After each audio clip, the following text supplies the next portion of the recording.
Catherine, when you filed your protection order,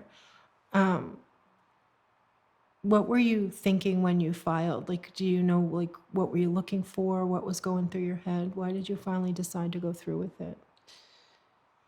Yeah, so, after talking to Eliza, my advocate, on the phone, the first call, it was the first call. We went over a lot of things, like that she wanted to make sure I was safe and in a safe place and all those kinds of things. But then she suggested that I file a protection from abuse, and I've never done that before. So what she did is she directed me to the Pine Tree Legal website, and they had the whole form on the website. So I knew, I read all of the questions that they ask you on the protection from abuse orders, a lot of demographic stuff, but then there's a whole narrative that you needed to write. So I did that. I thought out what I wanted to write before I went there. I mean, I sort of, I wrote in my journal, kind of free form. These are the things that happened, and this is how it happened, and how I felt, things like that.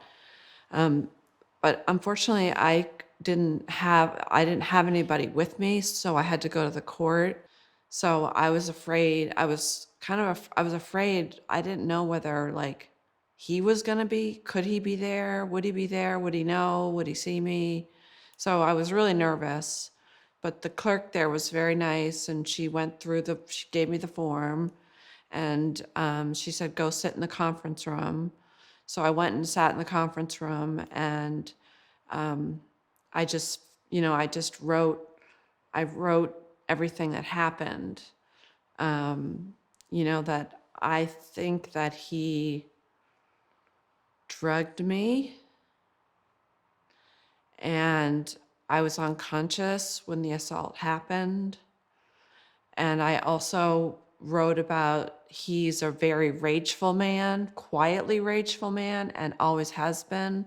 So I gave a history in the narrative of this is what has happened. This is what has happened over 8 years. The emotional abuse, the emotional neglect, the verbal abuse.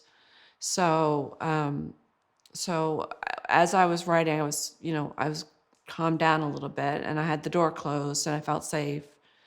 And then I submitted it to them, and she said to wait, because the judge granted a temporary order right away, which was awesome. So in other words, walking out of that courtroom, if he had done anything then or tried to call me or anything, immediately I would have been able to call the police. So that's kind of how the beginning of it, that's how it happened in terms of filing it.